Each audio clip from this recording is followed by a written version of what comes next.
Namo Vishnupadaya Krishna Pristhaya Bhutale Srimate Bhakti Vedanta Swami Niti Namine.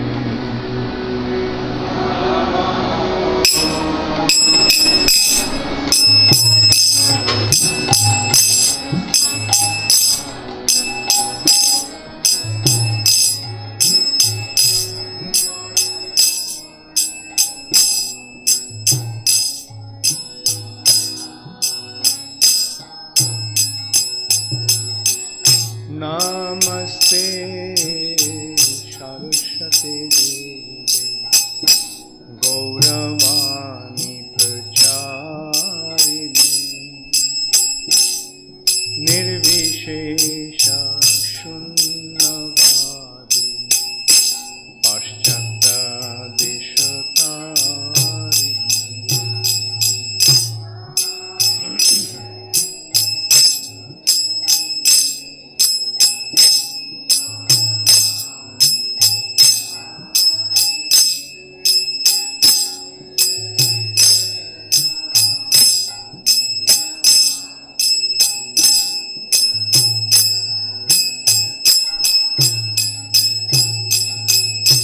Shri Krishna Chaitanya Prabhu Nityananda Shri Advaita Gadadha Shivasadi Gaur Bhakta Vrinda.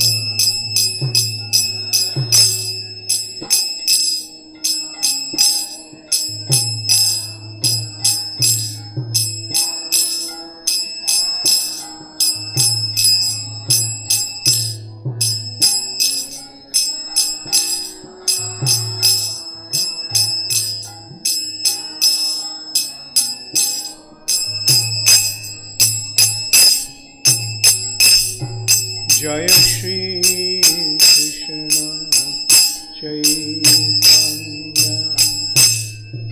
Prabhu Nityananda Shri Advaita Gadadha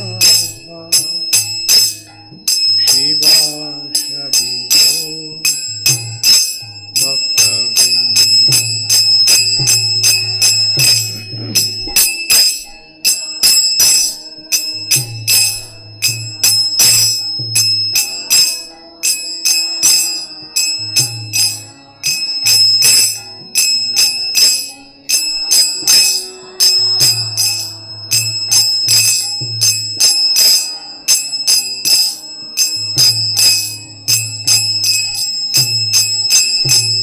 Jaya Shri Krishna Chaitanya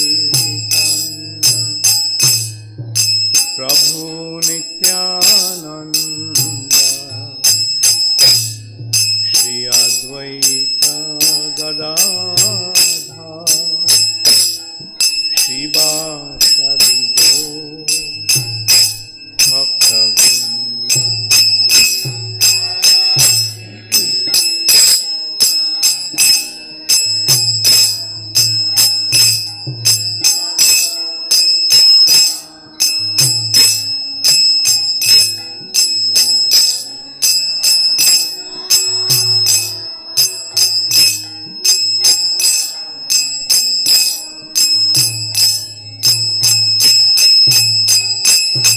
Hare Krishna,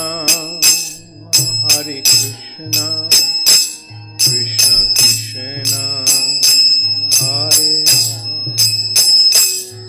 Hare Rama, Hare Rama, Rama Rama, Hare Hare.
Hare Rama, Hare Rama, Rama Rama, Hare Hare.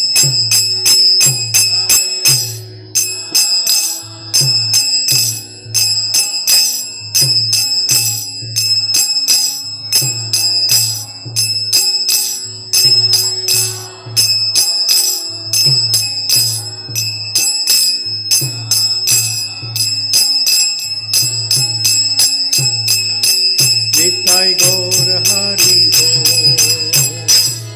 Hari Bo, Hari Bo.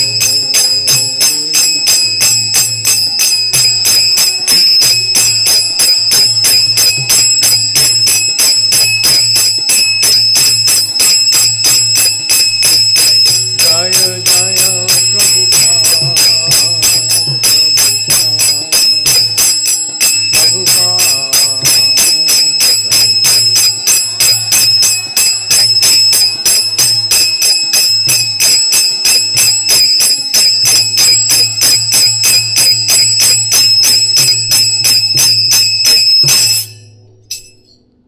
नाना शास्त्र विचारे नैकमितु सद्धर्म संस्थापको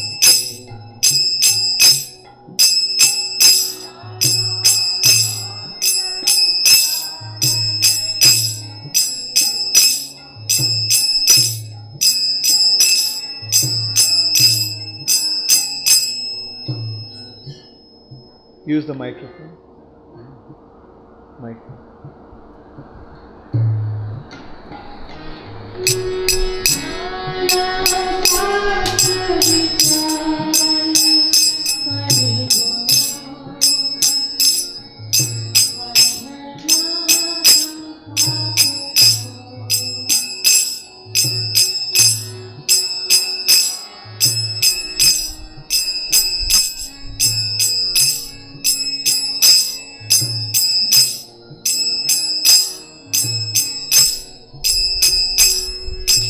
नाना शास्त्र विचारेण कनिपुन साधर्म संस्थापको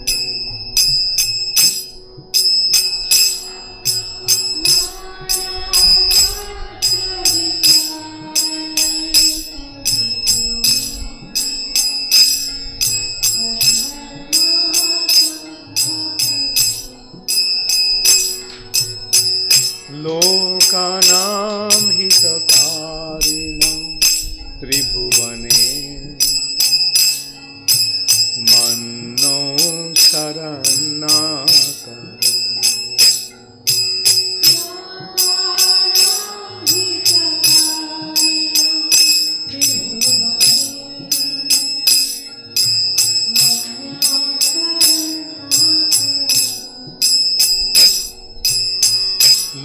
लोकानां हितकारिणं त्रिभुवने मन्नो शरणागतो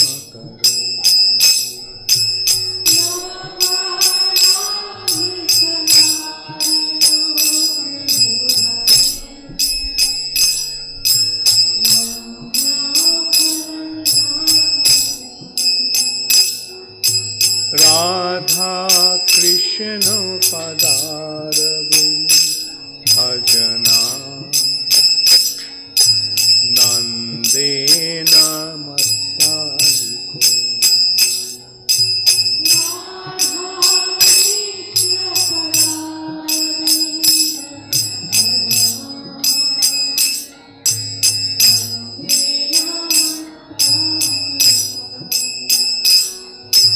राधा कृष्ण पदारविंद भजना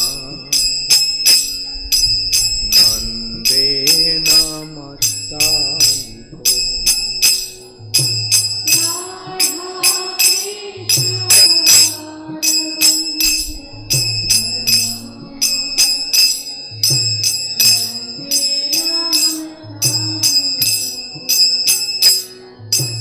वन्दे रूप सनातन रघुजुगो श्रीजीव Gopal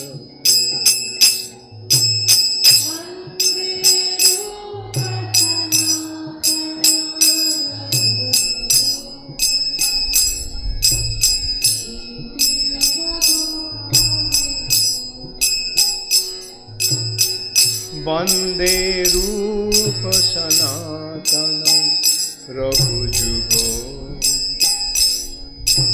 श्रीजीव Gopal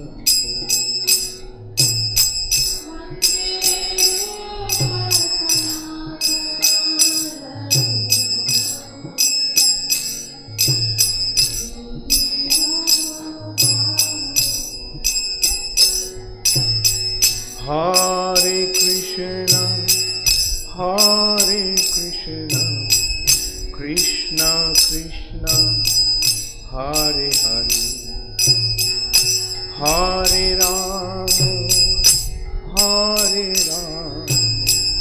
Rama Rama,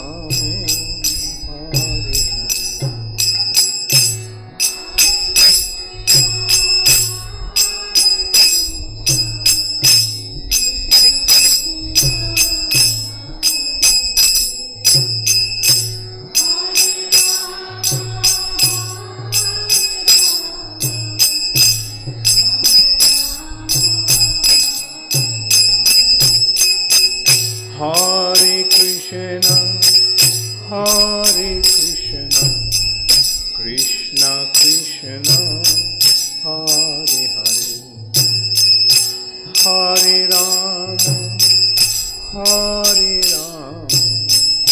Rama Rama,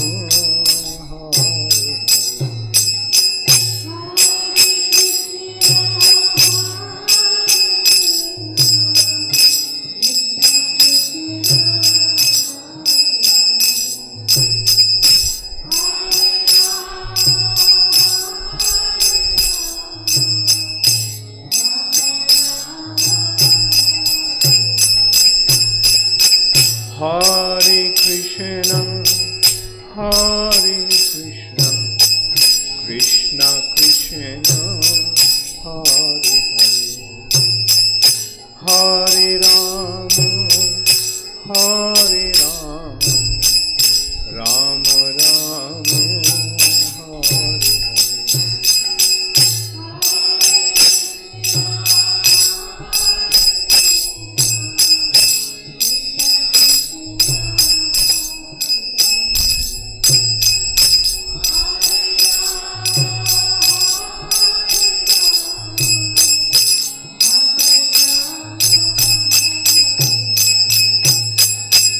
Hare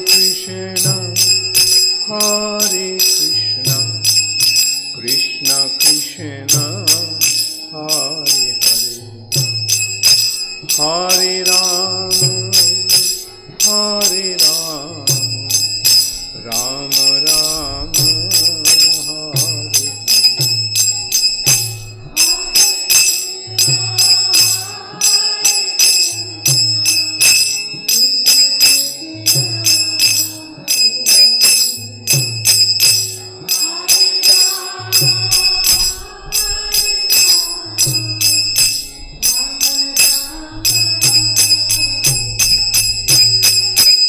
Hare Hare Krishna, Krishna Krishna, Hare Hare, Hare Rama, Rama Rama, Hare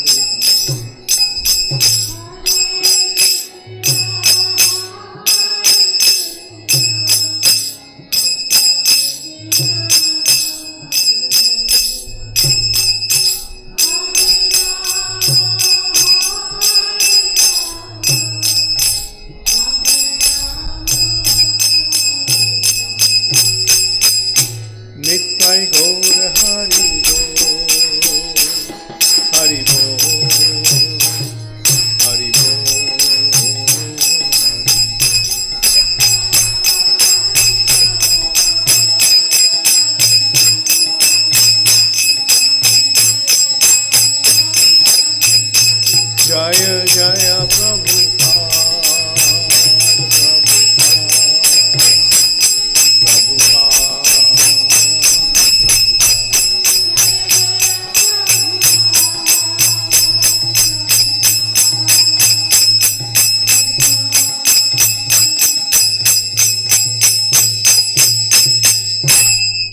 गौर प्रेमानंदे हरि हरि।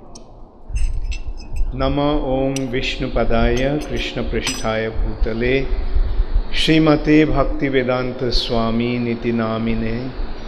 नमस्ते सरस्वती देवे गौरवाणी प्रचारिणे निर्विशेष शून्यवादी पाश्चात्यादिशुकारिणे। श्रील प्रभुपाद की जय। हरे कृष्णा।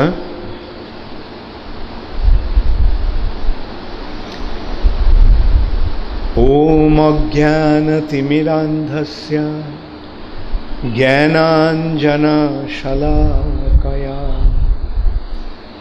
चक्षुरुन्मीलितं येन तस्मै श्रीगुरवे नमः। श्रीचैतन्यमनोभीष्टं स्थापितं येन भूतले स्वयं रूप कदा मह्यं ददाति स्वपदान्तिकम्। वन्देऽहं श्रीगुरो श्रीयुतपदकमलं श्रीगुरून् वैष्णवांश्च श्रीरूपं साग्रजातं सहगना रघुनाथान्वितं त्वं सजीवं साद्वैतं सावधूतं परिजनसहितं कृष्ण चैतन्य देवा श्री राधा कृष्ण पदा सहगना ललिता श्री विशाखान्वितांश्च आजानुलंबित भुजौ कनकावदातौ संकीर्तनैकपितरो कमलायताक्षो विश्वम्भरो द्विजवरो जुगधर्मपालो वन्दे जगत्प्रियकरो करुणावतारो। हे कृष्ण करुणा सिंधु दीनबंधो जगत्पते गोपेश गोपिका कांत राधा कांत नमस्तुते। जयतां सुरतो पंगो ममो मंद मतेर्गति मत्सर्वस्य पदाम्भोजो राधा मदन मोहनम्। दिव्यद वृंदारण्य कल्पद्रुमाधा श्रीमद् रत्नगार सिंहासनस्थो श्रीमद् राधा श्रील गोविंद देवो पृष्ठलीभि सेव्यमानो स्मरामि। श्रीमान् रास रसारंभी वंशी वट तटस्थिता कर्षण वेणु स्वनैर्गोपी गोपीनाथ श्रीस्तुना। तप्त कांचन Gaurangi Radhe Vrindavaneshwari Vrishabhanu Sute Devi Pranamami Hari Priye Vancha Kalpatarubhascha Kripa Sindhu Bhayevacha Patitanam Pavanebhyo Vaishnavebhyo Namo Namaha Nama Om Vishnu Padaya Krishna Pristhaya Bhutale Srimate Bhakti Vedanta Swami Nitinam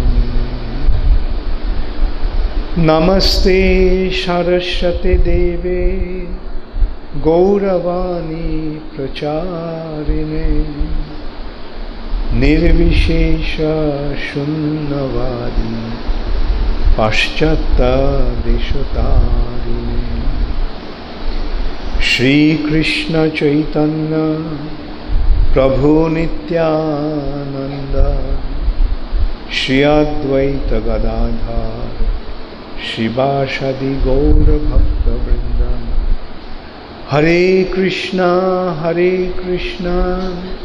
Krishna Krishna Hare Hare Hare Rama Hare Rama Rama Rama Hare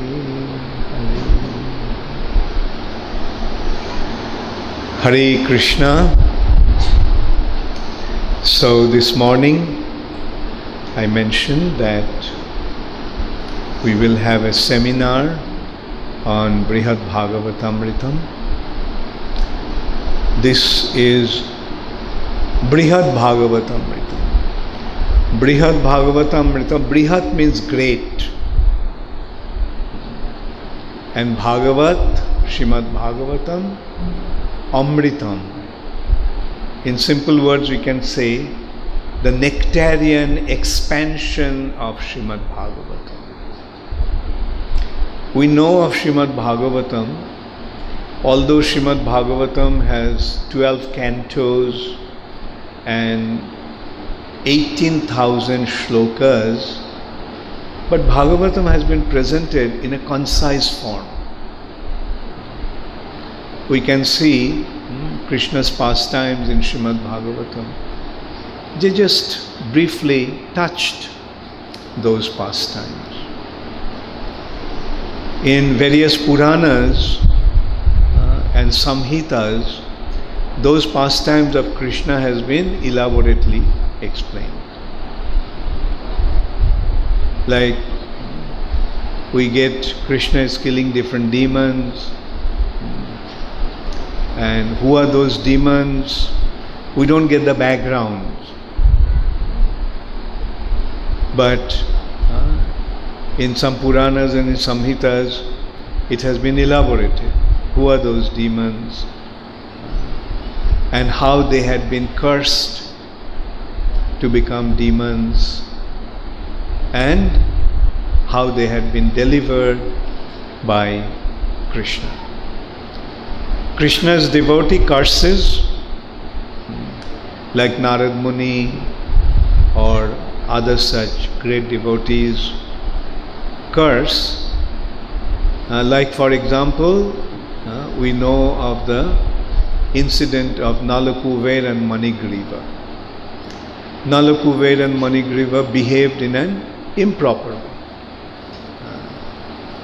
And Narad Muni cursed them. And then they begged forgiveness. Please forgive us, please forgive us. We made a mistake. But Narad Muni said, look, the word that has gone out of my mouth is bound to happen. So what I have said will happen. But Krishna will deliver you. You will be born as two trees in the earth planet. But where will you take birth? In Nanda Maharaj's courtyard. And Krishna will deliver you. And this way, we can see eventually the curse becomes a benediction. So devotee's curse eventually becomes a benediction. Lord Shiva cursed, rather Parvati cursed Britrasura, or rather, and as a result of the curse, Chitraketu became a demon. But the demon is a great devotee.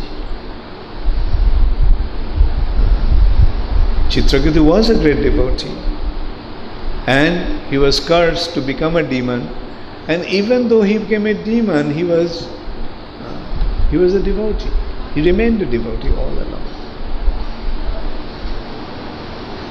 And eventually he was cursed by Vajra. And apparently Indra killed him. He was killed by Vajra. But it was not that Indra killed him. In Bhagavatam, in Srimad Bhagavatam, it has been explained that Indra didn't kill Britra. Britra already left his body. Before Indra apparently killed, Britrasura already left his body. And leaving his body, where did he go?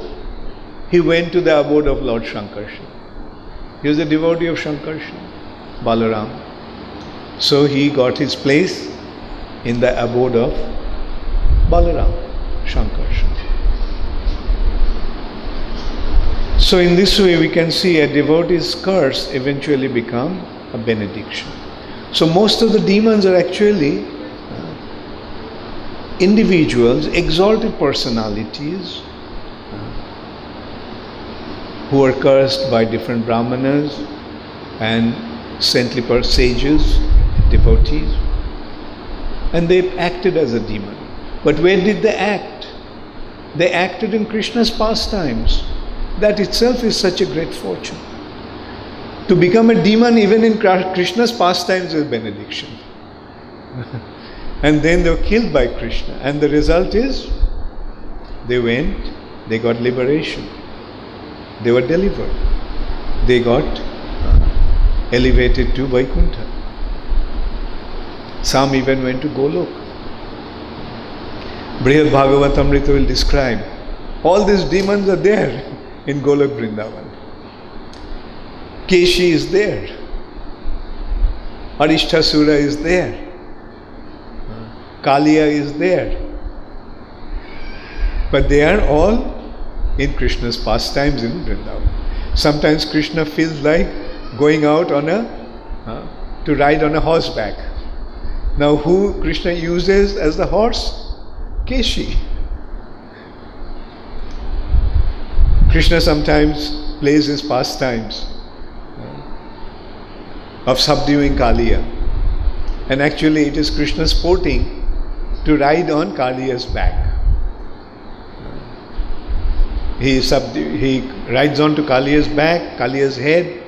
He puts his uttariya, his chadar, on Kaliya's mouth and uses it like a rein, and he rides on the lake like a boat ride on a lake. So this is how Krishna actually, the demons are there in Golok Vrindavan, in Krishna's eternal pastimes.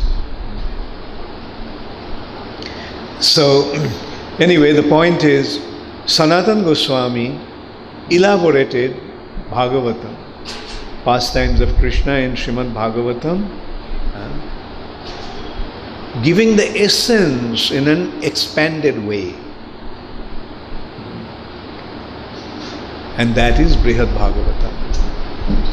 Brihad Bhagavatamritam has got two parts. The first part is Narad Muni's search for the greatest devotee. Narad Muni is searching who is the greatest recipient of Krishna's mercy. And then we see what happens through the search. We are going from one devotee to another, and we find That all the devotees are not admitting that they are the devotees. They are the recipients of Krishna's mercy. That is the nature of a devotee. A devotee never feels that he is a devotee. When somebody glorifies a devotee for his devotion to Krishna, glorifies him for receiving Krishna's mercy, devotee simply feels embarrassed.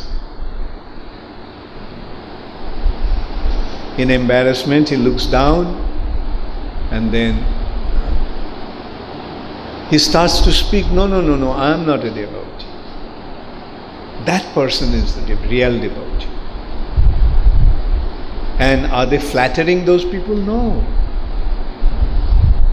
They are proving why they are great devotees. In this way we find how Narad Muni's search is leading to the greatest devotee. And this search is taking us to Golok Vrindavan. The residents of Vrindavan are the greatest devotees. Among the residents of Vrindavan, the gopis are the greatest devotees. Among the gopis, Srimati Radharani is the greatest devotee. So in this way we find the ultimate search ends in Srimati Radharani. She is the greatest devotee. A devotee's business is to serve Krishna. Devotee's business is to give pleasure to Krishna. And Radharani is the one who gives the greatest pleasure to Krishna because she is the personification of Krishna's pleasure potency, Ladini Shakti. Pleasure potency. All of Krishna's pleasure is provided by Srimati Radharani. So in this way, Srila Sanatana Goswami expanded Srimad Bhagavatam. And that's why we actually sang this particular verse from Shadgoswami Ashtakam. Nana Shastra Vicharenaika Nipuno, very expertly consulting various scriptures. Nana Shastra Vicharenaika Nipuno Saddharma Sangstapako. They established one ultimate religious principle, the eternal religion of living entities, Saddharma Sangstapaka, for the benefit of mankind, Lokanam Hitakarino. And therefore, Tribhuvane Manno Saranna Karo. Therefore, in all three worlds, they are respected and they are worshipped and they are taken shelter of. Whoever wants to make spiritual advancement must take shelter of the 6 Goswamis of Vrindavan.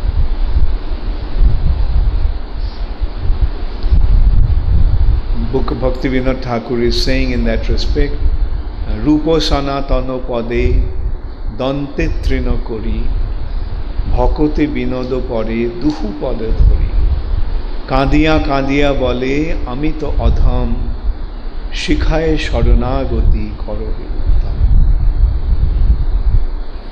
Bhaktivinoda Thakur is saying, falling at the feet of Rupa Goswami and Sanatana Goswami in a very humble state of mind, Dante Trinako. And Bhakti Vinodo Pare Duhu Pade Dhori, holding on to their lotus feet,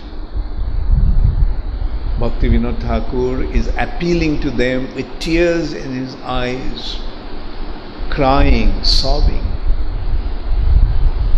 that I am so fallen, I am so degraded. please teach me the process of surrender and elevate me to the platform of devotion to the Lord. Elevate me from my fallen condition. And how does one become truly elevated? The true elevation is to be surrendered to the lotus feet of the Lord. So, to receive the mercy of the 6 Goswamis is very, very important. Prabhupada time and time again reminded us that how we have to surrender ourselves to the Goswamis. Prabhupada translated Rupa Goswami's Bhakti Rasamrita Sindhu as nectar of devotion to teach us how to become a devotee. And this Brihad Bhagavatamritam by Sanatan Goswami also has been translated by one of our very dear God brothers, Gopi Paranadhana Prabhu, who unfortunately left this planet. Unfortunately for us, but fortunately for him. Because when such a devotee leaves his body, he goes back to the spiritual world. Gopi Paranadhana Prabhu is a very brilliant devotee. He was American. He was an American from New York. But he became a Sanskrit scholar. He did not come to India to study Sanskrit. On his own, he learned Sanskrit.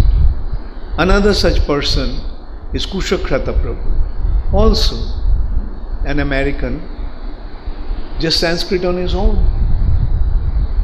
And Kushakrata Prabhu translated volumes after volumes of books.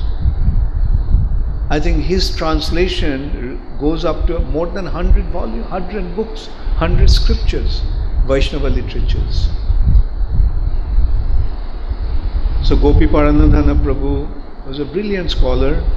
He was an editor of BBT, taking care of Srila Prabhupada's translations, and very meticulously going through every single verse and its meanings. And in course of that, he learned Sanskrit. So much so that after Prabhupada left, he actually got the responsibility to translate and write the commentaries on the rest of Srimad Bhagavatam. Prabhupada translated up to the 13th chapter of Srimad Bhagavatam, 13th chapter of the 10th canto of Srimad Bhagavatam, and the rest of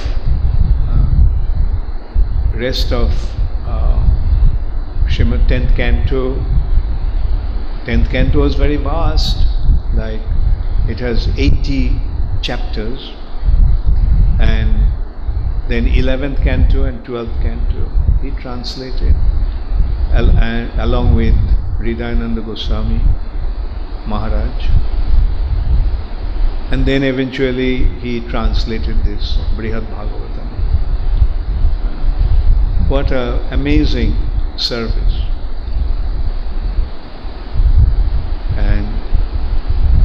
And we can see he has such expertise in both the languages, Sanskrit and English. Such beautiful writing. And Srimad Brihad Bhagavatamritam also has another very beautiful aspect. Srila Sanatan Goswami wrote Brihad Bhagavatamritam. And actually Brihad Bhagavatamritam is a conversation between Parikshit Maharaj and his mother Uttara. And this conversation was narrated to Janamejaya, King Janamejaya, by sage Jaimini.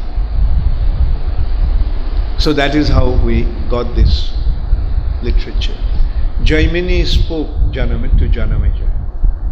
Janamejaya is Parikshit Maharaj's son.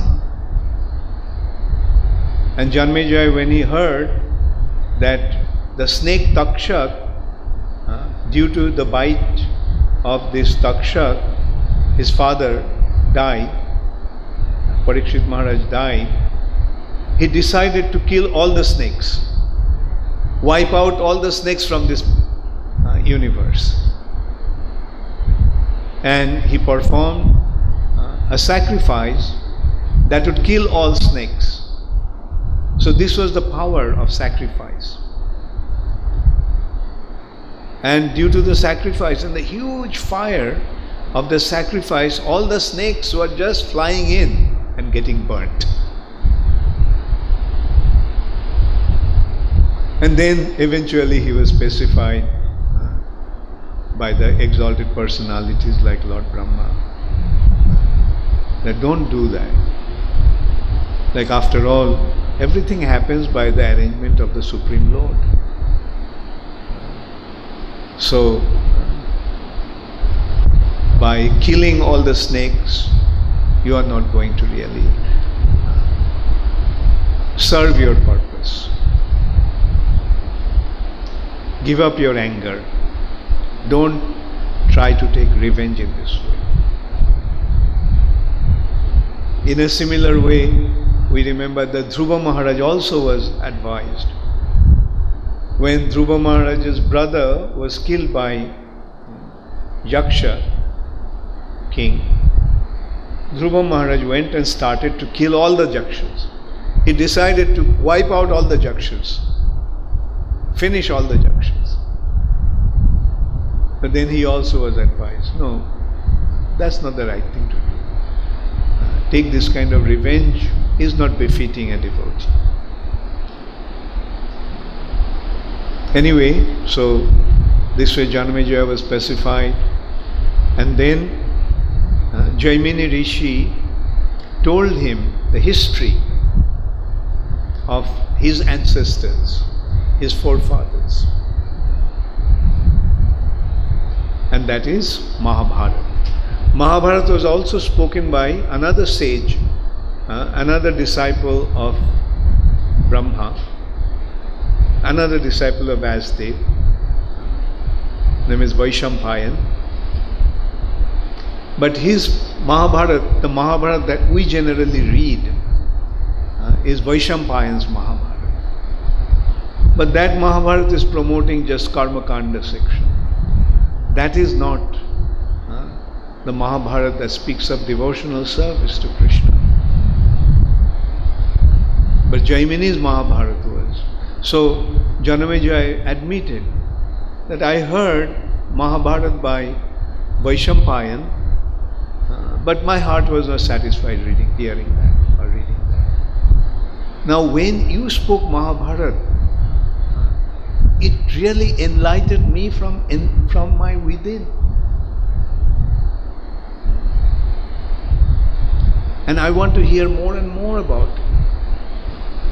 And then as an essence of Mahabharata, Jaimini, as the essence of Mahabharata, Jaimini gave this description of extended Srimad Bhagavatam or Brihad Bhagavatam. So these are all factual happenings. Parikshit Maharaj was about to leave his body, being cursed by a Brahmana boy.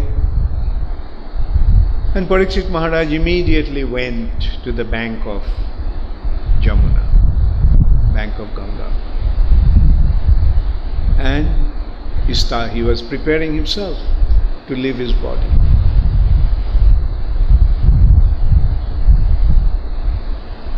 And so this is the attitude of a devotee.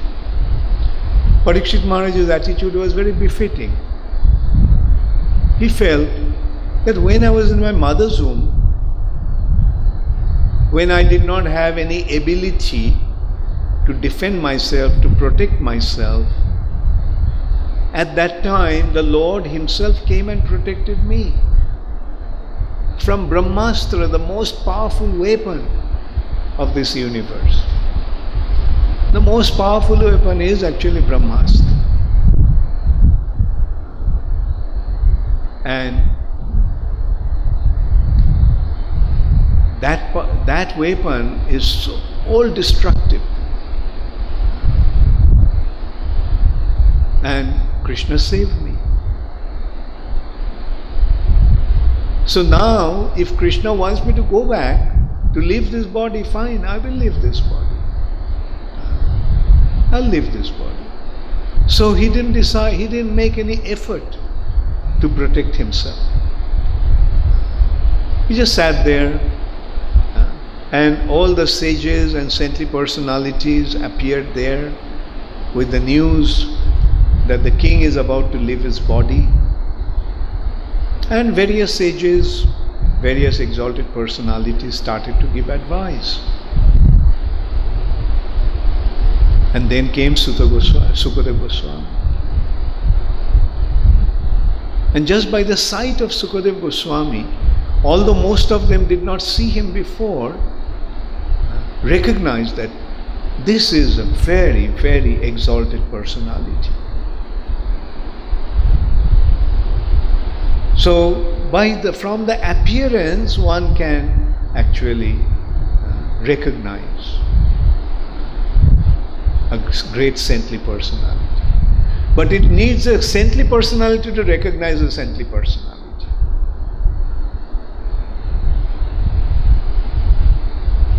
Materialistic persons look at the handsome feature.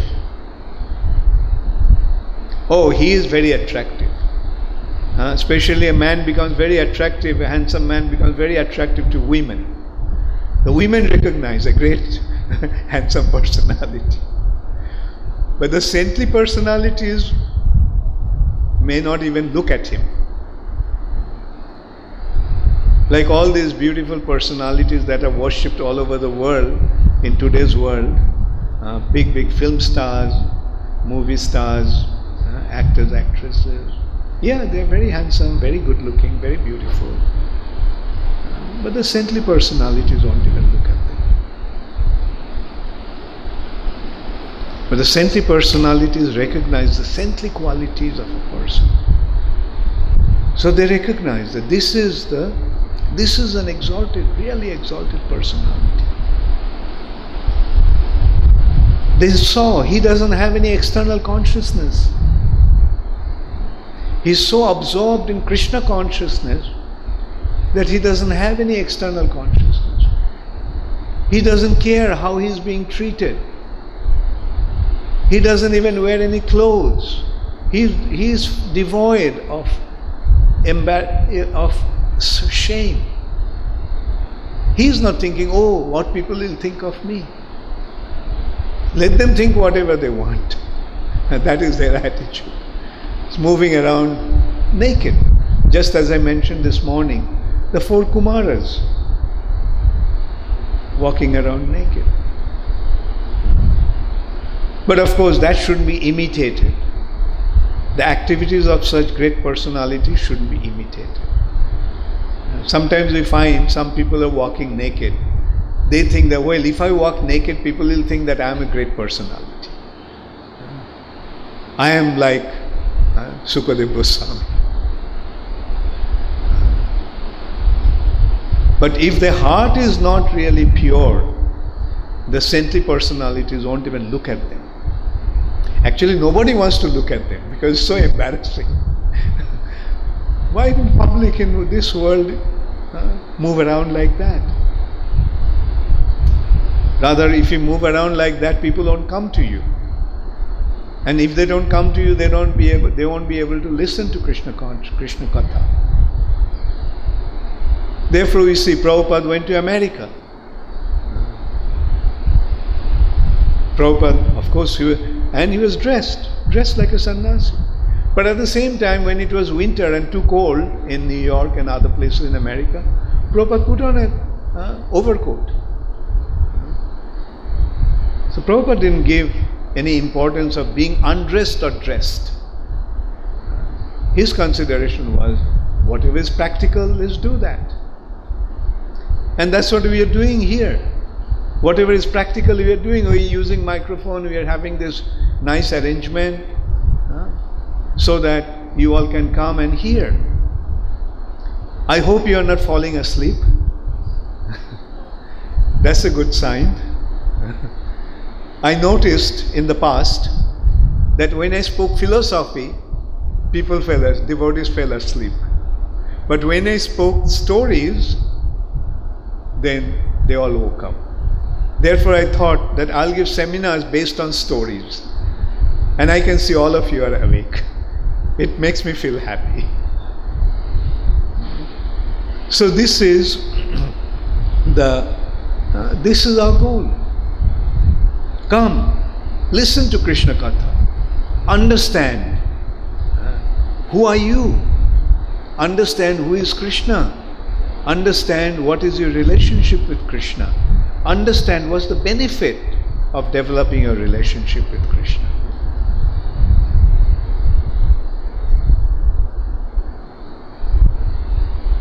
Now just consider,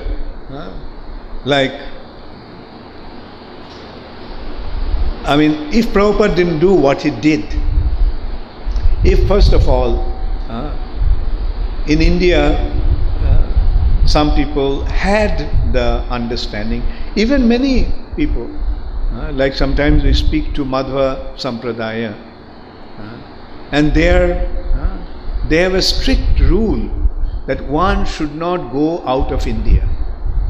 One should not travel across the ocean. And they give us credit for that.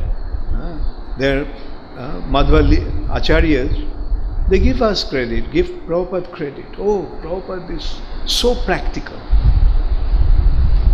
He went out of India, across the ocean, went to America, where he didn't even know what to eat. And there, he started to spread Krishna consciousness. And look at the result. As a result of that, Krishna consciousness is spreading all over the world. The Vedic wisdom that was limited only in India is now available all over the world.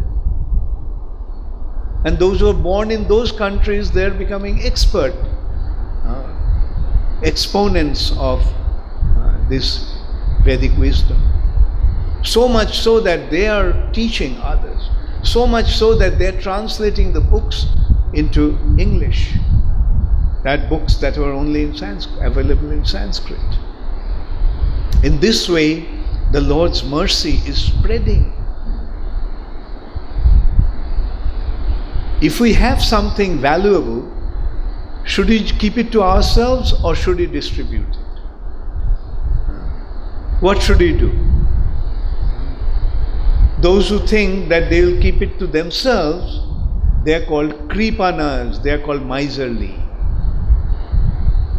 And those who distribute it to others, they are called mahajanas, great souls, great personalities. So, how many of you want to be kripanas? How many of you want to be misers? And how many of you want to become mahajanas? Very good. So distribute this wonderful wealth of Krishna consciousness. Jare dakho tare kaho Krishna upadesh. Just as I didn't have this knowledge. I was in total ignorance. I didn't have any knowledge whatsoever. And by coming in contact with Srila Prabhupada, I received this knowledge. Now that I have it, what does Prabhupada want me to do? Does Prabhupada just want me to stay in one corner of Mayapur, which was the place where I actually joined? and which is a wonderful place, Holy Dham. Should I just have stayed in Mayapur? Prabhupada didn't want that. Prabhupada wanted us to go out. The knowledge that he gave us, he wanted us to go out and distribute. And the result of that is so wonderful. Now that also brings back one thought in my mind. Maybe I should tell it again afterwards, but I am telling it now because it's in my mind. I was told that this thought actually came because this morning Bhakti Prem Maharaj was telling me, oh, only so few have come, many others are coming tonight, and many more will be coming day after tomorrow and so forth, and most of them will be coming on the 15th or 16th. Now I was thinking, why? I'm giving the seminar, and if they are really interested for the spiritual advancement, spiritual benefit, they all should have come here to attend the seminar. If they are coming, why not come for 5 days instead of 2 days?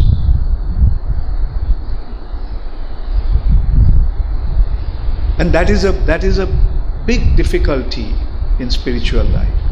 When one thinks, I have understood everything, I don't need to hear anything more, I know everything. That is the greatest danger. While consulting Brihad Bhagavatamritam, we will see that. The great devotees are eager to hear.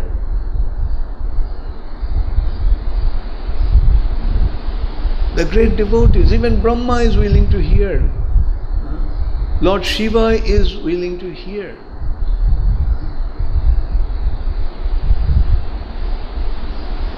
The residents of Vrindavan are willing to hear. The residents of Vaikuntha are eager to hear. Now, we have become so exalted that we don't have to hear anybody.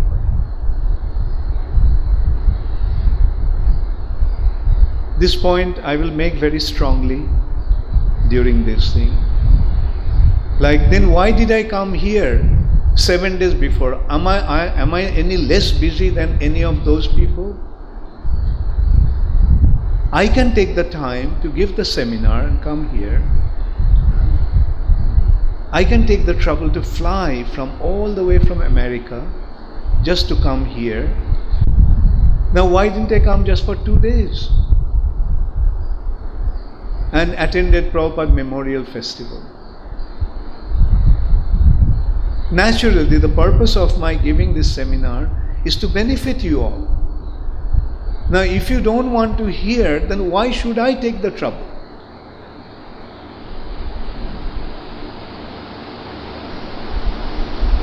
So anyway, remember that.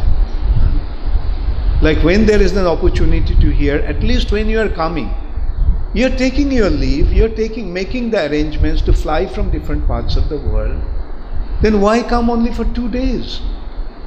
Why not extend it? I mean, the announcement was there a few years back. Everybody knows that in Ujjain we are going to have this seminar on the occasion of Prabhupada Memorial Festival. So couldn't you take a few days extension of your leave?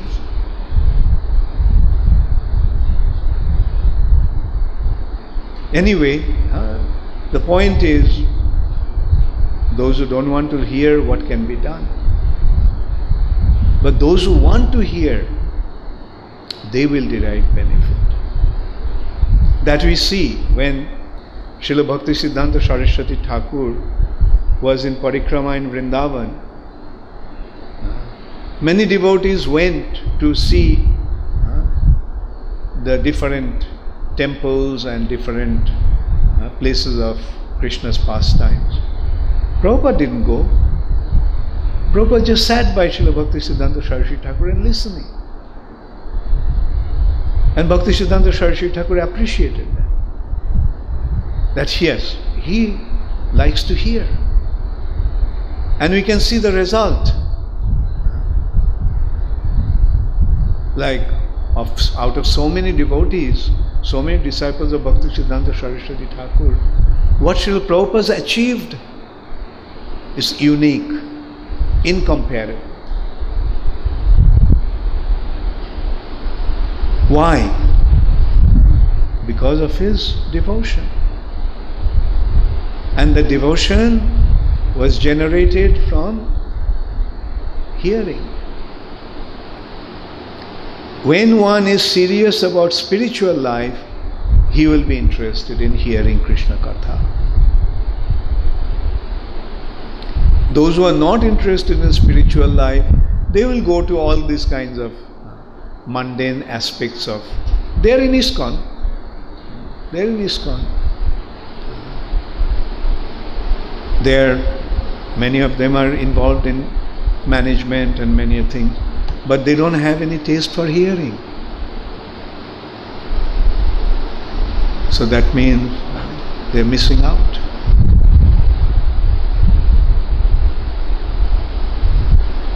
Anyway, like the purpose of this seminar is to impart whatever little I have got from Srila Prabhupada. Whatever understanding, or you may say realizations, I received due to Srila Prabhupada's mercy. And this is how the transcendental mercy flows. The disciple hears from Guru, and then in course of time he becomes a Guru and imparts the knowledge.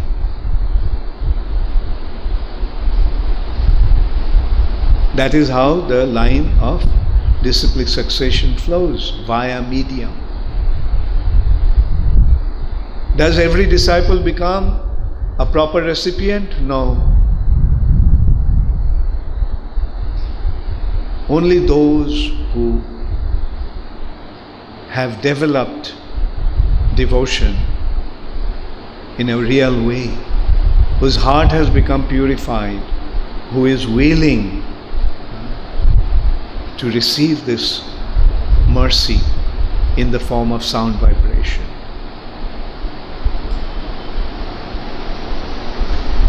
So to go back to Brihad Bhagavatamritam, Jaimini is telling Janmejai what happened with Parikshit Maharaj. Parikshit Maharaj heard Srimad Bhagavatam from Srila Sukadev Goswami,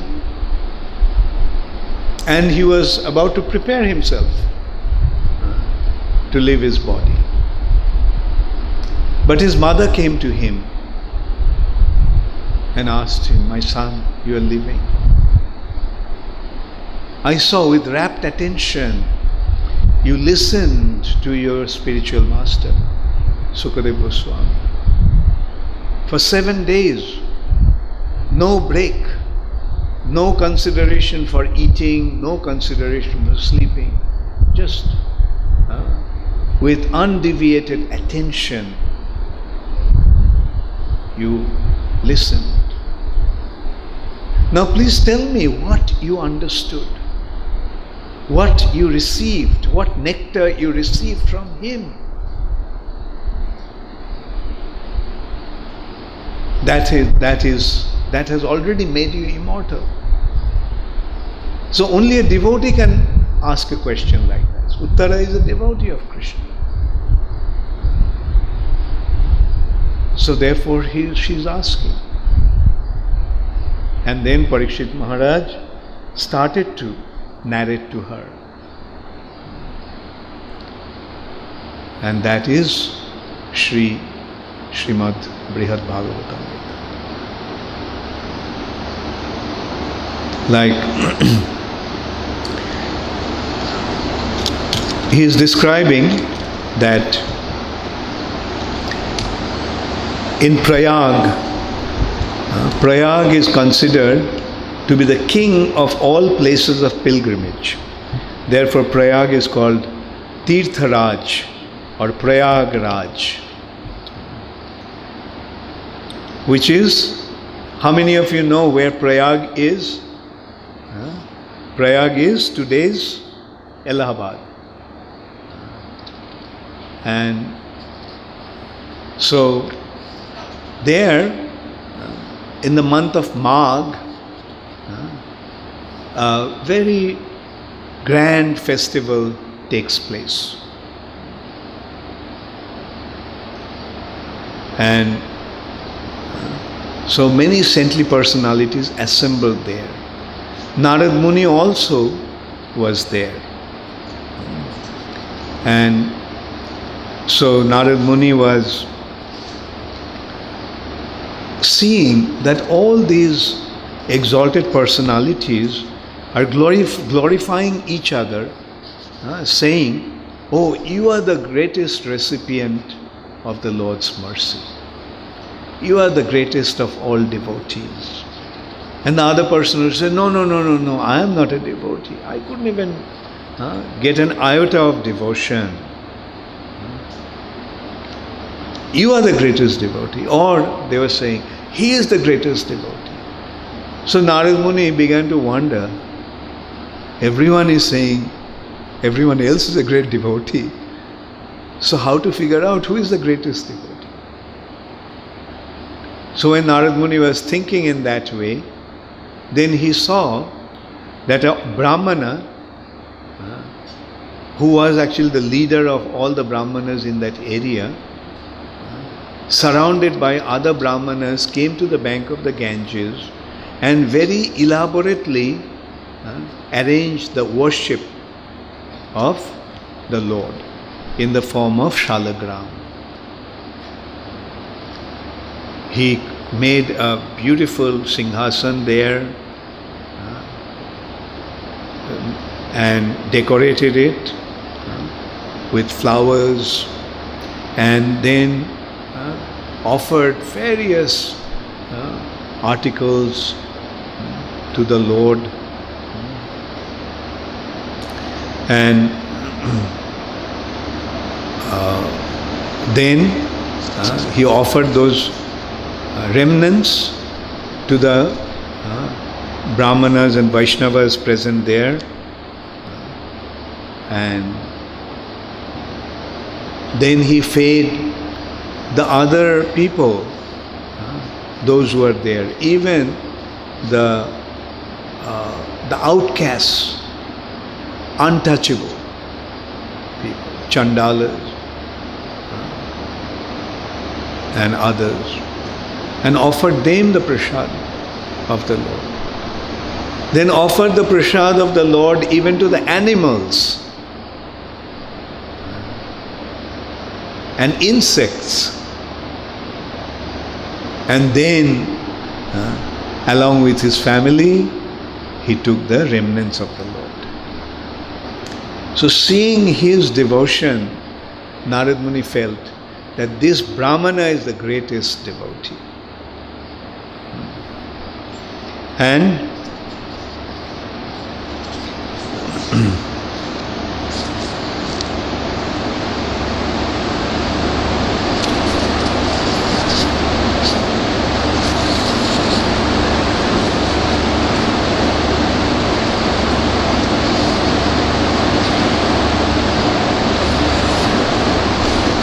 so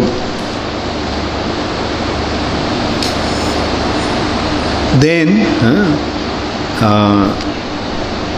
when he was about to leave that place, after honoring prasad, he took the shalagram shila and he was about to leave.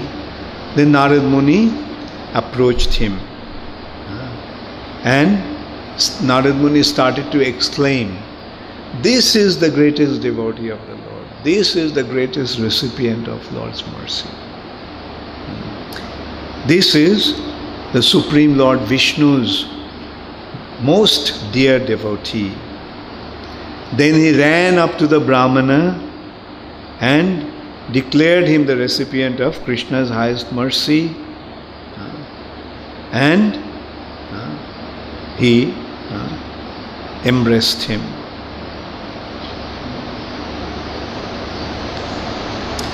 But the Brahmana, hearing that,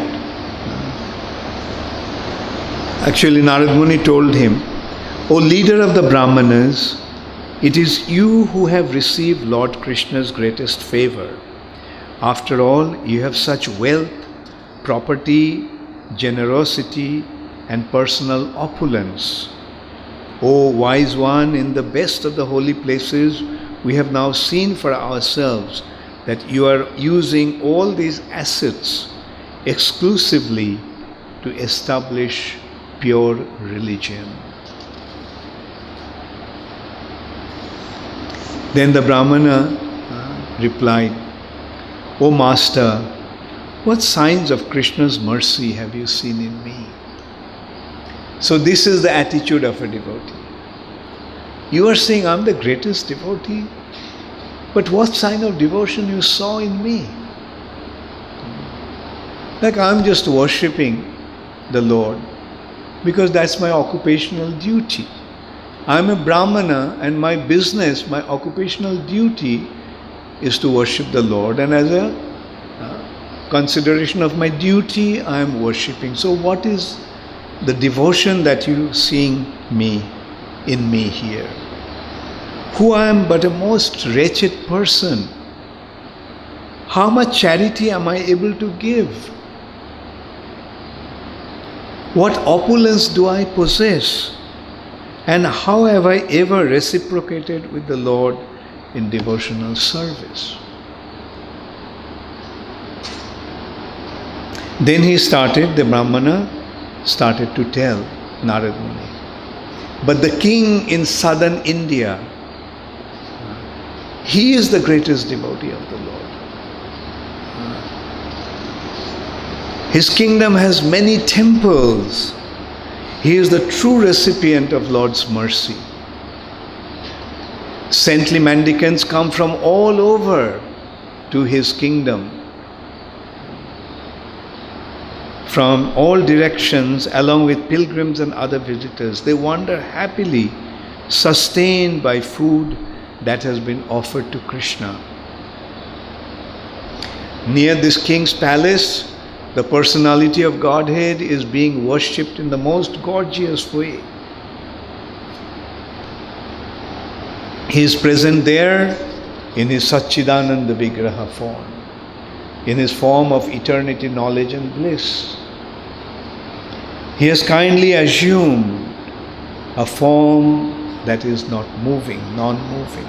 He is stationed at one place. Although he is the Supreme Personality of Godhead, he is just staying at one place. He is not moving. Although his form is Satchidananda, eternity, knowledge and bliss, he is standing there, non-moving, to receive the worship of his devotees.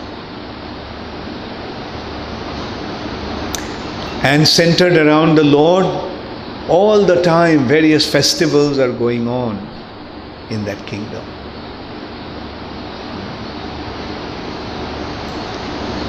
So the king respectfully feeds all the residents of the country and the many foreign visitors with the remnants of Lord Vishnu's worship. And all these saintly personalities come from different places to live there because they appreciate the king's devotion, the way he worships the Lord and the way he worships the saintly personalities. And being attracted by his devotion, they all settle down there. And as a result of that, what happens? That kingdom became a place of pilgrimage. Place of pilgrimage is the place where saintly people reside. Wherever there are saintly personalities, that place is the place of pilgrimage. That is a real place of pilgrimage. They come out of eagerness to see the lotus-eyed deity of the Lord, to relish the food and other special remnants from the Lord, and to obtain the association of spiritually advanced personalities. The saintly people like the association of other saintly people. So that's why they settle down where the saintly personalities are there.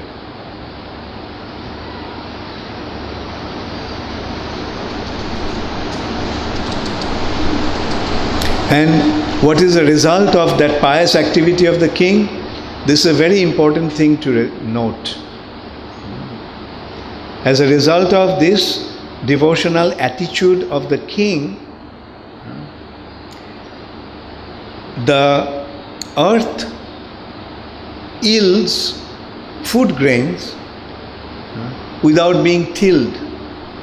They don't have to till the land. The food grows automatically from that land. Rain falls just enough for people's comfort and for the cultivation. And whatever fruits, vegetables and clothing one desires are easily obtainable there. So life becomes very easy. They don't have to work hard. Now we can see, because the world has become so sinful and devotion to the Lord is practically missing in this world, what has life become? Like people have to struggle so hard to earn their livelihood. They have to work morning till night just to maintain their family. And now what is happening is just one person's income is not enough. So both husband and wife have to work. Previously the husband used to work and the wife used to take care of the household. I could to tell you frankly, I could never imagine my mother going to an office working.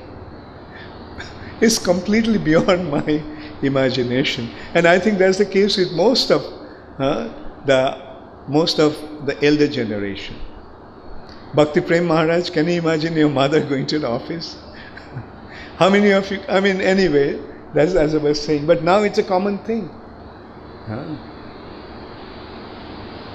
And we are seeing that it has become a common standard that everyone has to go out and work. The girls have to go out and work.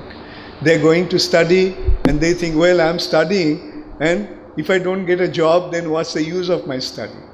I spent so many years getting the degree, and only those who are very opulent, when the husband is a rich one, then only the wife doesn't have to go to work. So the intelligent girls will get married to somebody who will take care of them in such a way that they don't have to go out and work. So point is, those days, because of the devotion to the Lord, life was so easy. They didn't have to endeavor for anything. Food was easily available. Other necessities of life like clothing, housing, everything was very easily available. But now they have to work so hard. And it is becoming harder and harder. Like it's not only in countries like America and Europe, it's happening in India also. Like they have to get an apartment in mortgage, and they have to keep on paying for 30 years. So see, they're stuck for 30 years. Because if they can't pay, then they'll be kicked out of that house that they have paid, they have acquired. And they may have paid for 29 years out of 30 years, but if they default in paying for 3 months, the house will be taken out from them. So this is how human beings are becoming entangled in this material nature. Do you think that's a very nice way to live? No. And many of our devotees are very smart. Although they got their degrees, although they had good jobs, but they realize that job is actually slavery. So they don't want to take up that job. They want to join ISKCON. People do not understand why they are behaving like that. Especially, often I find the parents cannot understand. The parents come and complain that, oh, he was earning so much money, we took so much trouble to educate himself, he was such a bright boy, and now he gave up everything and joined your institution. Please send them back home. Please send them back home. So what is our answer? Many of them know here. My answer is, well, you speak to him. We don't want to keep him. You speak to them and deal with them. And they get frustrated. At least in India they accept the sons have become a sadhu, joined ISKCON. But in the West they think that we are brainwashing them. We have drugged them or given something that they cannot think anymore. They have become dodos. And that's what has happened. They have been brainwashed. In that respect, Prabhupada said, to begin with, they didn't have any brain to be washed. I am giving them the brain. And even if they had some brain, and if it was dirty, and if it was being washed, what's wrong with that? Washing is not a bad thing. Washing is a good thing. And that's what is happening. Yes, we are brainwashed, but for our own benefit.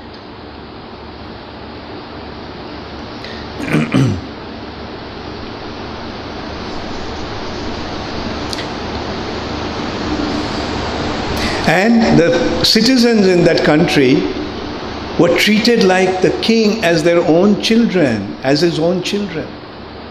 So that is how they felt. And as a result of that, they were completely surrendered to the king. They perform their own social duties and are devoted to Lord Krishna.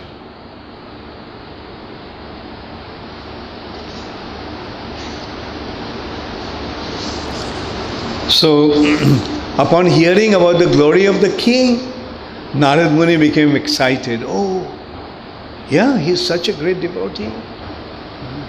Now here we also have to understand one thing, like as I was saying, that when a devotee is saying that I am not a devotee, he is a greater devotee, there is a reason behind that. So what is the reason? The Brahmana is saying that I am a Brahmana, my duty is to worship the Lord. So that's what I am doing. So what's so great about it? But this king is a Kshatriya. He's a warrior. He's a king. He doesn't need to worship the Lord. But this is the sign of his devotion. He's such a great devotee that in spite of being a king, he is serving the Lord with such earnestness, with so much sincerity. The Narad Muni arrived at the kingdom of that king. And Narad Muni started to glorify the king. You are the real recipient of Krishna's mercy. After all, your kingdom is so opulent. It has the best citizens, endowed with most excellent character, religiousness, prosperity, knowledge, and devotion to God. And he elaborately described the king, praising his greatness, And Narad Muni was embracing him again and again, as if he found the object of his worship. However, what did the king do? Hearing these words of Narad Muni, the king bowed his head down in embarrassment, as if he heard something which was not at all pleasing to hear. A personality like Narad Muni is telling that he is such a great devotee. So the king felt very embarrassed, and the king started to tell Narad Muni, "O sage among the demigods, I am a human being with a short span of life. Little opulence and little to give others. What do I have? After all, I am a human being. What is my possession? And what is the duration of my life? And I have no independence. I am constantly attacked by fear and ruled by threefold miseries of material life.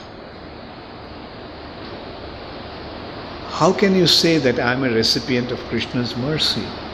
Why do you wrongly consider me an object of Krishna's compassion?"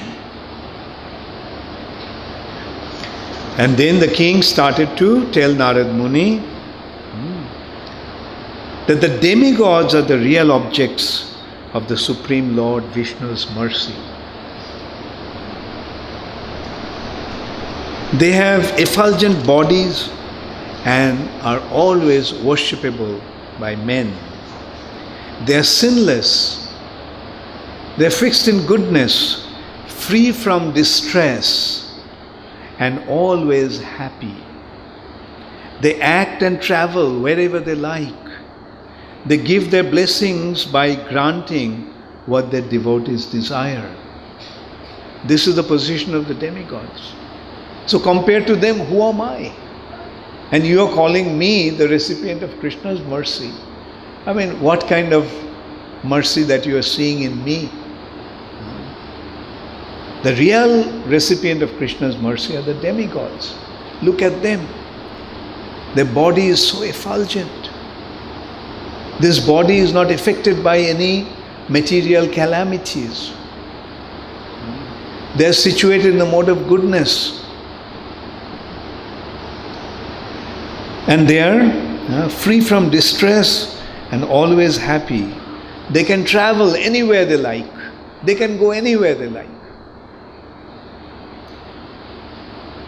And they give blessings to their devotees. They fulfill the desires of their devotees. They are so powerful. Whatever their devotees desire, okay, granted. They give that.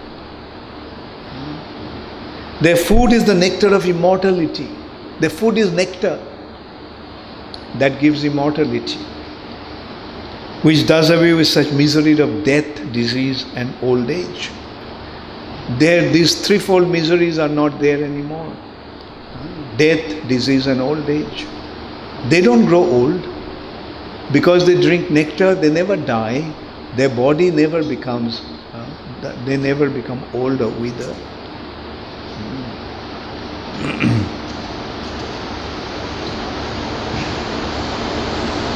And due to their good fortune, they live in the realm of heaven, which humans on earth can attain only by perfect pious activities. And then he started to describe that among the demigods, Purandar, Indra is the greatest. His devotion is so great that the Lord has become his younger brother. Bamandev or Upendra was born from the same parents of Indra, Kashyap and Aditi. He rules the three planetary system for 71 celestial ages, a length of sovereignty no mundane king could earn, even by 100 horse sacrifices. Uchchaishrava is his horse, Airavat is his elephant, And his cow Surabhi, Nandini, can give unlimited amount of milk and can fulfill all desire. And his garden is the resplendent Nandan Kanan, most beautiful garden with Parijata trees, the desired trees,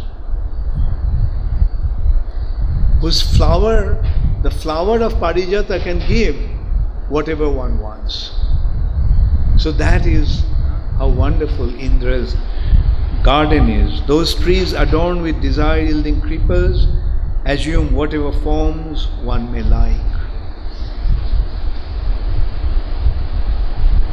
Even a single flower from those trees can fully satisfy one's desires. Whether for wonderful songs or music, splendid dances, bright clothing and ornaments, good food, or anything else, whatever one desires, one can immediately get from just the flower of Parijata.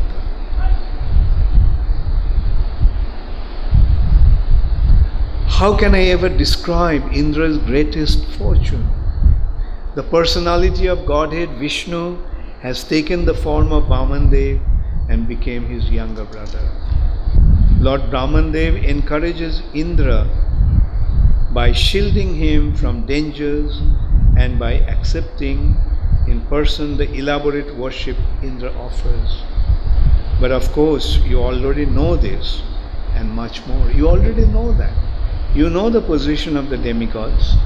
You know the position of Indra because you yourself are a resident of heavenly planet Sargaloka. And upon hearing that, what did Narad Muni do? Narad Muni immediately wanted to go to Sargaloka to see Indra, especially how the Lord is being worshipped by Indra personally. Prior to that, he saw the Lord is being worshipped in his deity form. But now the Lord in his personal form as Vamanadev is accepting Indra's offerings, Indra's worship. So Narad Muni became eager to find out like how great is the devotion of that king and how wonderfully the Lord is blessing him. So then what happens? Now Indra will go and Narad Muni will go and meet Indra. So this is the first chapter of the first canto of Brihad Bhagavatamritam. So I'll invite questions. If anybody has any question, can ask.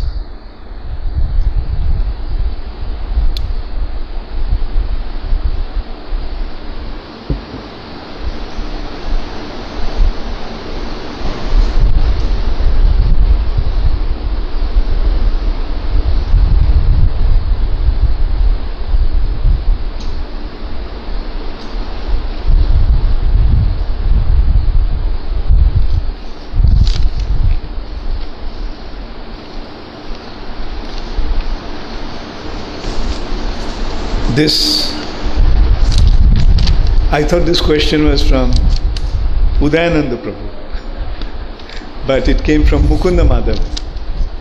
Mukunda Murari, I'm sorry. Mukunda Murari came from Jaipur. Thank you for coming. Kindly accept my most humble obeisances at the dust of your lotus feet, Guru Maharaj. Prahlad Maharaj was pure devotee.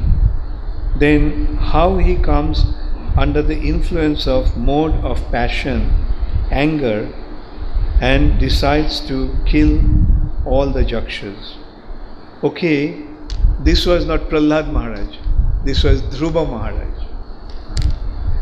And Dhruva Maharaj was a king, so as a king he was in the mode of passion, therefore he is a Kshatriya. So Kshatriya can be angry,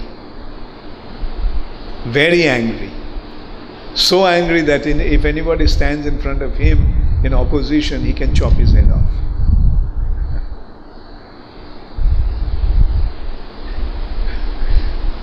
Udayananda Prabhu had a big question written in big letters. To attain heaven, you have to follow regulative principles. Why would people perform austerities and penances to attain heaven when you just perform the same austerities for regulative principles and attain the eternal spiritual world? Yeah. Those who know about the spiritual world, they don't want to go to heaven. Only those who do not know, those who are still interested in sense gratification. So for them it's a big deal. Oh, in heaven there is somras. You drink and don't get hangover. And the somras gives strength and power and youthfulness. And then what to speak of nectar. And in heavenly planet there are apsaras, the beautiful girls. And you can dance with them and have a lot of fun with them. So they think, well, that is the place to go. See, those who are interested in mundane sense gratification, their understanding is only limited to that. But in heaven they'll get it in a greater degree. Just like when Prabhupada was in Switzerland, Prabhupada mentioned that many Indians will think that this is heaven. If they come here, they'll think this is heaven. The place is so beautiful, the women there are so beautiful, so much sense gratification. But it takes only a devotee to understand. And that's what we'll find here. Especially in the next chapter, next part, Gopkumar's journey. And as a result of that, it has been described, Koival, that the elevation to heavenly planet to a devotee is like a phantasmagoria, not real. A pie in the sky, Akash Kushum. Can there be a flower in the sky? No, it's only imaginary. So heavenly enjoyment is only imaginary, not real. Phantasmagoria.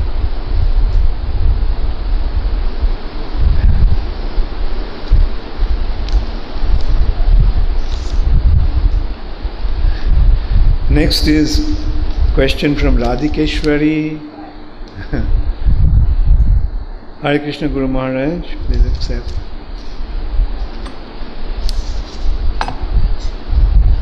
Thank you for the wonderful seminar. You mentioned about King Janamejaya doing Yajna to kill all snakes and Dhruva Maharaj trying to kill all the Jaksha in spite of the fact that they were great devotees. Eventually, they were pacified. If in that connection, how and in which way must a practicing neophyte devotee try to overcome disturbances that come their way in Hare Krishna in practicing their spirituality? Oh, this is from Radhika. I thought so. Gita Kirti Radhika. Yeah. I just didn't see the back of the thing. I went straight to the next page. I thought, I saw PTO. Okay. Good question, very good question, Gita Kirti Radhika. Like, we see that even in great devotees, there are certain discrepancies. Now, if the great devotees become affected by that, what to speak of a neophyte devotee?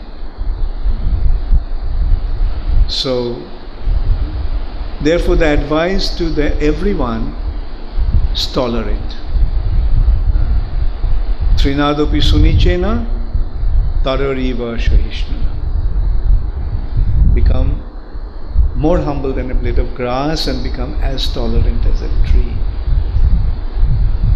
And that is the business of a devotee. So, and that's what we find. Dhruva Maharaj, Janamejai, when they came to their senses, they were lamenting. Oh, why did I do that? Why did I give in to the mode of passion? Why did I give in to this mode of ignorance? So that is the mood of a devotee. So the point is, even a devotee deviates, he comes back to the proper state of consciousness. Right? Momentarily they may be affected. It happens. We are surrounded by the illusory energy of the Lord. So it happens. But then immediately after that, or soon after that, we correct ourselves. Or we should correct ourselves. And I'm sure you have noticed it often. You have done something at the spur of due to the impulse of the spur of the moment. And then you think, oh, why did I do that? Why did I do that? I feel so bad that I did that. So these are the ways of overcoming those impediments. So we must correct ourselves as soon as we become aware of it. Then Radhikeshwari, Guru Maharaj, how to overcome the mentality of familiarity that I know these pastimes while hearing Krishna Katha. Good. So, yeah, this is one thing that often happens. Oh, I know all that. What's the point in going and listening? So I'll answer this question. When you read Bhagavad Gita, how many times you read Bhagavad Gita, Radhikeshwari? More than one time? So when you read, why do you read Bhagavad Gita? You read it once. Why do you read it again and again? You read it again and again because each time you read, each time you get new realization. Similarly, when you hear about the same topic, you will get newer and newer realization, and you will hear newer and newer realization of the speaker. So that is why by hearing we can always benefit. But at the same time, I'll also mention that those who give Bhagavatam class don't make it so boring that the listener will think, oh my God, why did I come here? So make it a point to give the class properly. Prepare yourself. Time and time again I tell you. Prepare yourselves before giving the class so that those who are going to listen to the class will benefit. Instead of thinking, oh my God, what a waste of time. The guy doesn't even know what he's speaking. And it happens. I have seen devotees sitting in Bhagavatam class, giving Bhagavatam class. But he himself doesn't know what he's talking about. So why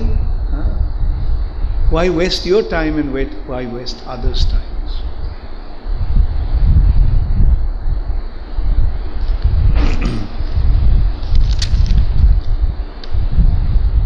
So this is a question from Shubham from Toronto.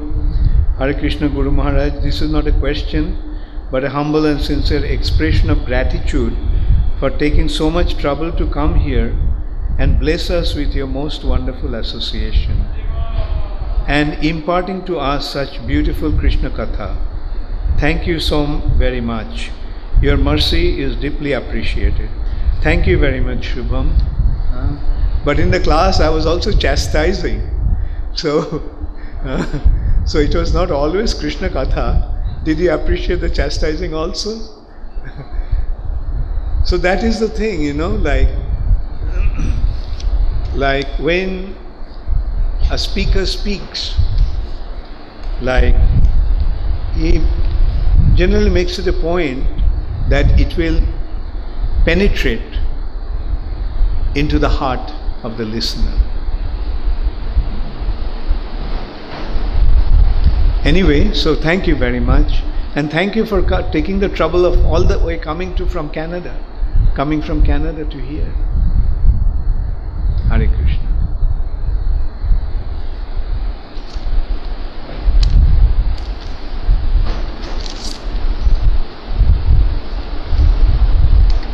So this question is from Karunika Devi Dasi. Respected Guru Maharaj, Dandavat Pranam.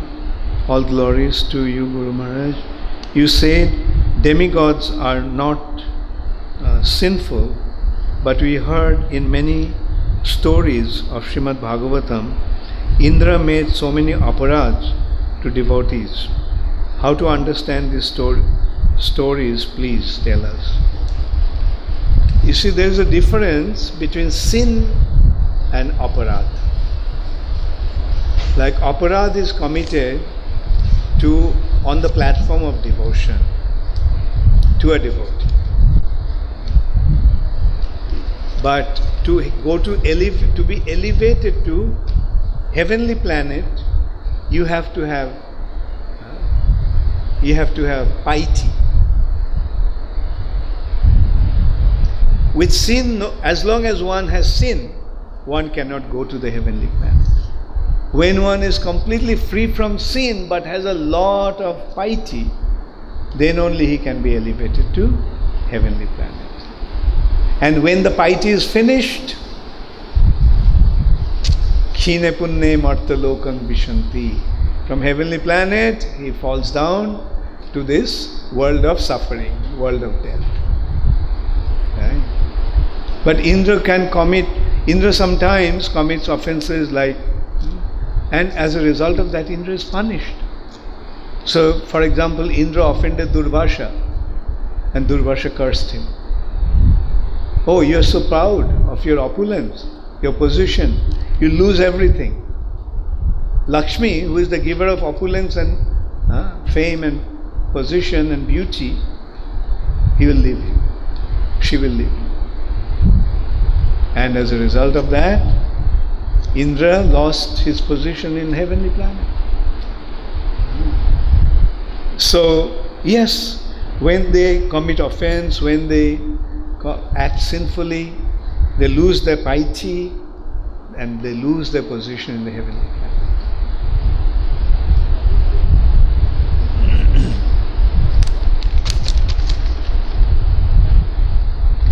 Next question is from Radharani Devi Dasi.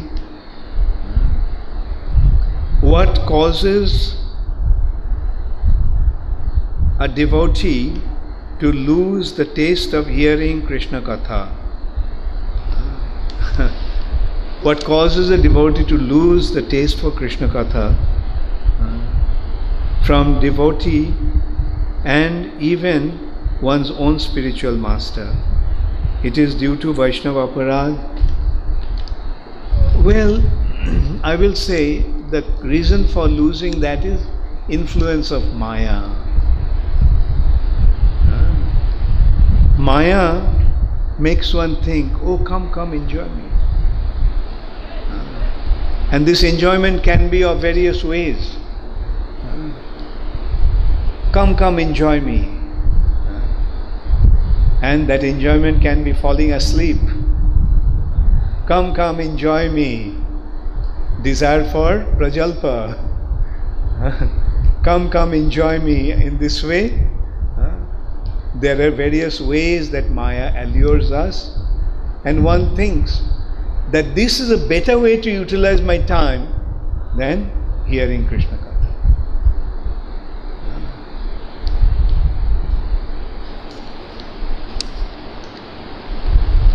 Next one, Sarada Devi Dasi. Guru Maharaj, please accept my obeisances. Guru Maharaj, do demigods do not die after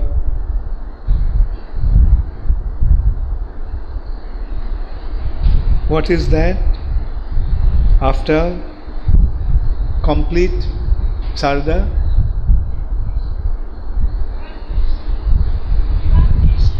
Or devastation? Oh, after complete devastation. Okay.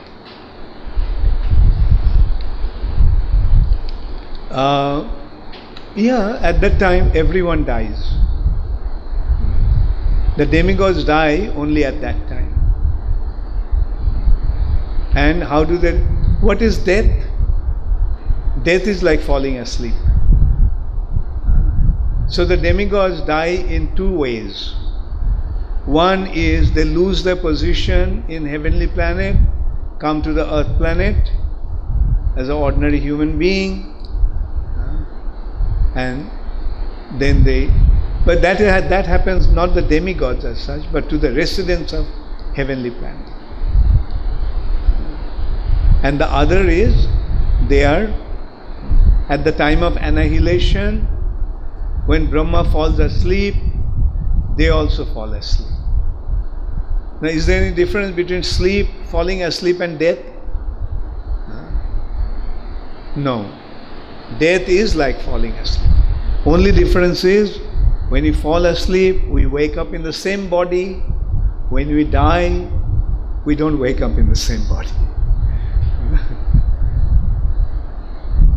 We wake up in another body when you are born. So, thank you all very much. All glories to Srila Prabhupada. Gaur Premanande Hari. Namo Om Vishnupadaya Krishna Prishtaya Bhutale Srimate Bhaktivedanta Swami Niti Namine. Namaste Saraswati Deve Gauravani Pracharine Nirvishesha Shunnavadi Paschata Vishukam. Srila Prabhupada ki